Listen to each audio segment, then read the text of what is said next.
नमस्कार मित्रों, आज इस वीडियो में हम ग्रसित मानसिकता लोगों का विश्लेषण करने जा रहे हैं कि ये वही सरकार जो 9-10 साल से एक चौकीदार विभाग का नाम तक नहीं ले रही थी। नाम तो लेना छोड़ दो, इनकी फाइल भी उठा के नहीं देख रही थी। सुबह से लेके शाम तक इन लोगों ने विधायक से लेके सांसदों के तलवे चाटे, उसके बावजूद भी कुछ नहीं हो रहा था। आज जब सरकार इनके लिए कर रही है, तो किस तरह की अभद्रता ये लोग सरकार को बोल रहे हैं। हालांकि बहुत सारे लोग इस बात से संतुष्ट हैं कि जो 9-10 साल का संघर्ष है, आज अगर कहीं ना कहीं कुछ ना बढ़ने से तो अच्छा है कि कुछ हमें चुनाव से पहले मिला। अभी तक ये लोग कहते थे जुमला हो जाएगा, ये हो जाएगा, वो हो जाएगा, और जब आज सब सरकार दे रही है, तब इन लोगों के भाव आप समझिए। ये वो वही लोग हैं जिनकी मानसिकता बहुत ही नीच और बहुत ही ग्रसित है। इन्हें ही हम नीच भाषा कहते हैं। जो लोग ये नहीं कहते हैं कि नीच ऊपर नीच क्या होता है, ये ही वो लोग हैं जिनको नीच कहा जाता है। ये मानसिकता इनकी इतनी गंदी है, घटिया है कि जिस मुखिया का ये खा रहे हैं, उसी में ये छेद कर रहे हैं। आप सोचिए, ये कार्तिक नाम का व्यक्ति, माननीय मुख्यमंत्री जी, अगर आप तक ही हमारा वीडियो पहुंचता है या शासन प्रशासन तक, तो इस व्यक्ति पर हम कार्रवाई की मांग करते हैं। आप मुझे उल्टा सीधा कहो, आप मुझे गाली दो, लेकिन हमारे प्रदेश के अंदर हमारा मुखिया है जो, यानी मुख्यमंत्री, उसको, उसकी मां बहन को गाली देना, क्या इसे आप लोग जायज मानते हैं? अभी कार्तिक नाम का व्यक्ति है, आखिर इसके पीछे किसका हाथ है? 100% ये कहीं ना कहीं विपक्ष और विरोधियों का मिला हुआ बीज है, और इसको तैयार किया गया है इस तरह की भाषा बोलने के लिए। आप इसकी भाषा को देखिए, जहां पर ये योगी को मां बहन की गाली दे रहा है, वही एक ये दूसरा व्यक्ति है, वो भी अभद्रता बोल रहा है। क्या एक मुख्यमंत्री को इस तरह से बोलना चाहिए? हालांकि मैं आज माननीय मंत्री जी से मिलूंगा तो ये सारे कमेंट उनके समक्ष पहुंचाऊंगा, ये हमारी एक जिम्मेदारी है। और इस व्यक्ति पर हम कार्रवाई की मांग करते हैं कि जो हमारे प्रदेश का मुखिया, यानी मौजूद समय में मुखिया यानी सीएम है, सीएम के अलावा भी एक वो साधु है, महात्मा है, एक साधु महात्मा पर इतनी अभद्रता करने वाला व्यक्ति, आखिर इसे कैसे बचाया जा सकता है? और मैं आप लोगों से कहता हूं कि इस व्यक्ति का अगर कोई पता हो या एड्रेस हो, हमें बताने की कष्ट करें। हमें इसका थाना जो भी हो, पता नहीं चौकीदार है भी कि नहीं है, भगवान जाने, पर इसके बारे में अगर आपको पता है तो हमें कमेंट जरूर करें और हमें फोन करें, हमें इसके बारे में जरूर बताएं। मैं आपसे प्रॉमिस करता हूं कि इस व्यक्ति के ऊपर एफआईआर भी करवाऊंगा और इसके ऊपर कार्रवाई कराऊंगा। इसे शायद अंदाजा नहीं है कि इस पर आपके ऊपर बहुत बड़ी कार्रवाई हो सकती है। इस तरह की अभद्रता बोल रहे हैं। मैं आज आप लोगों को एक बात कहना चाहता हूं, इसमें जो वंचित और शोषित परिवार हैं, वो बेचारे कुछ नहीं कह रहे। वो कह रहे जो मिल रहा भैया, कम से कम कुछ तो मिल रहा है। जिनका घर 2500 से चल रहा था, आज अगर उनका 3500, 4000, 5000 हो रहा है, वो उससे ही खुश है।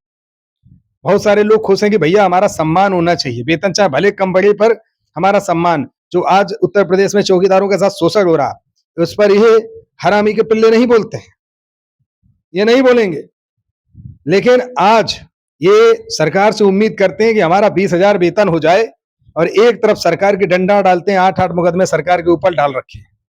आप बताइए, जिस सरकार के ऊपर तुमने 8-8 मुकदमे डाल रखे हैं, सरकार चाहे वो तुम्हारा 500 भी बढ़ाने लायक नहीं हो, तुम लोग 500 रुपए भी बढ़ाने लायक नहीं हो तुम लोग। और आज एक बात चेतावनी के साथ कह दे रहा हूं, ये जो बढ़ जा रहा है, इसे ले लो, जो हराम का ले लो, हराम का। ऐसे लोगों को मैं कह रहा हूं, हराम का मिल रहा है ना, हराम का ले लो। और तुम्हारा बाप का बाप बैठा हो, चैलेंज देता हूं, तुम कोर्ट नहीं 50 बार जाकर के कोर्ट में मुख्यमंत्री के खिलाफ चले जाइए, और अगर तुम्हारी औकात हो तो 10,000 ही वेतन करवा दो। मैं तुम्हें शुरू से कहते आ रहा हूं और आज फिर कह रहा हूं, तुम्हें फिर समय दे रहा हूं। अगली 5 वर्षीय भाजपा की सरकार ही आएगी, तुम वोट दो या भाड़ में जाओ। तुम्हारे वोट के लिए भाजपा नहीं बैठी हुई है, इस बात को अच्छे समझ लेना। मैं जिसकी खाता हूं उसकी बजाता हूं, तुम्हारी तरह भांड नहीं हूं। और मैं फिर कह दे रहा हूं, बार बार कह दे रहा हूं कि मेरे लिए कर्मचारी सर्वोपरि है, लेकिन कर्मचारी ऐसे सर्वोपरि नहीं है जो आप किसी को भी गाली देने लगेंगे, आप किसी को भी गलत कहने लगेंगे। भाई आपको क्या लगता है कि आपके वोट न देने से, आपके उलरने से भाजपा हार जाएगी? ये तुम्हारी गलतफहमी है। भारतीय जनता पार्टी दोबारा से सरकार बनाने जा रही है, ये तुम्हें पता होना चाहिए। ये मैं नहीं कह रहा हूं, ये सर्वेक्षण कह रहा है, मैं उसकी बात कर रहा हूं। मुझे तुम भाजपा जोड़ो या कहीं से भी जोड़ो, मुझे फर्क नहीं पड़ता, क्योंकि मैं किसी पार्टी का चाटुकार नहीं हूं। तुम्हारे जैसे लोगों, जैसे तुम लोग हो, तुम लोग जाकर के विपक्षियों का चाटते हो, हम चाटते नहीं हैं। हम मान सम्मान की बात करते हैं। मैंने हाथ पैर जोड़े हैं मुख्यमंत्री जी के, तब जाकर के ये तुम्हारा काम हुआ ना। बाबा जी का घंटा तुम्हारा काम 500 रुपए बढ़ाने लायक नहीं हो, 500 रुपए बढ़ाने लायक नहीं हो। ये बहुत खुले शब्दों में कह रहा हूं मैं, आई समझ में।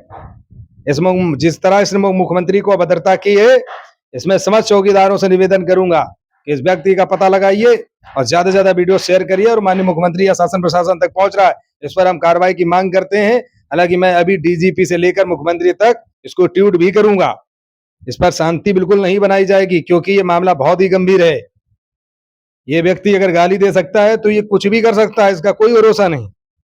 तो क्या ये इसने जो किया ये सही किया है? ईमानदारी से बताना।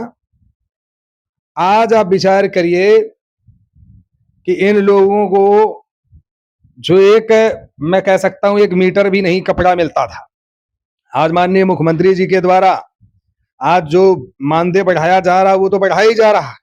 इसके अलावा 5 लाख का कैशलेस सुविधा कार्ड मिल रहा है, जिसमें 5 लाख का ये हरामी लोग इलाज कराएंगे, और 2 लाख रुपए दुर्घटना बीमा मिल रहा है जो तत्काल में मिलता है। आज समझ रहे हो ना। उसके अलावा तीसरा, वर्दी भत्ता, टीएडीए, ये सारा आपके डायरेक्ट खाते में आएगा। और सम्मानित वर्दी का भी कई जनपदों में आह्वान हो गया है, जिसमें कि फिरोजाबाद, औरैया, फिरोजाबाद की एक खबर बहुत वायरल हो रही है, एक पत्र वायरल हो रहा है, उसमें लोग गुमराह हो रहे हैं। उनको लग रहा है कि पूरे प्रदेश में हो गया, जबकि ये ऐसा है नहीं, पूरे प्रदेश में नहीं हुआ है। अभी सिर्फ 2 ही जनपद में हुआ है। हाँ, आने वाले समय में पूरे प्रदेश में होगा। आप लोग अपने अपने जिलाधिकारी से इस पत्र को दिखाकर कह सकते हैं कि सर हमारी भी सम्मानित वर्दी की जाए। ये एक अलग मैटर हो जाता है। आज जहां मुख्यमंत्री जी इतना सम्मान इन्हें दे रहे, वही कहावत कही जाती, कुत्तों को फ्री का घी हजम नहीं होता। अभी तक कुछ नहीं बढ़ा, ये शांति नहीं बना पा रहे कि हमें जो मिल रहा है ना मिलने से अच्छा है कि चुनाव से पहले कुछ तो हुआ। ये वही नाजायज औलादे हैं जिनको ये नहीं पता होता कि मेरा बाप कौन है। अब इनको आप लोग क्या कहना चाहते हैं ये हमें जरूर कमेंट करें। हालांकि मेरा बहुत मन दुखी हुआ, मुझे उल्टा सीधा लोग बोलते, मुझे इतनी तकलीफ नहीं होती, पर कहीं ना कहीं आज इस प्रदेश का मुख्यमंत्री है कोई, और वो जो भी कर रहा है, क्या आप उसकी माँ बहन की गाली देंगे? आप उसको आप गलत कहेंगे उसको? ऐसे लोगों के बारे में क्या कहना चाहते हैं? अपनी राय जरूर दीजिए, सलाह जरूर दीजिए। नमस्कार, जय जय भारत, जय श्री राम, हर हर महादेव।